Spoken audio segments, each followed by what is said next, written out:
How to add an extra reminder on transit app. Hello guys, welcome to today's tutorial. In this tutorial I'll show you how you can add an extra reminder on the transit application, and here is how to go about it. Okay, now the first step is to sign in into your transit application.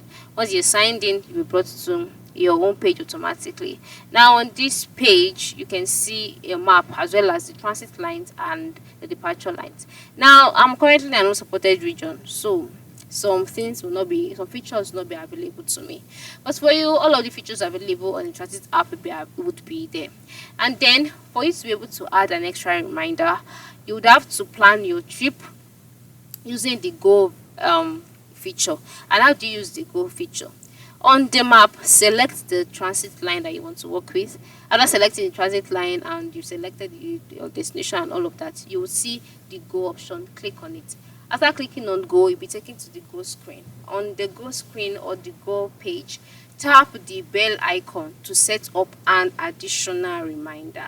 Alright, this extra reminder would send you notification a few minutes before you need to leave for your trip, and it's perfect for giving you time to finish all of the things that you need to finish before heading out. So ensure you had this extra reminder by making use of the go feature on your transit app.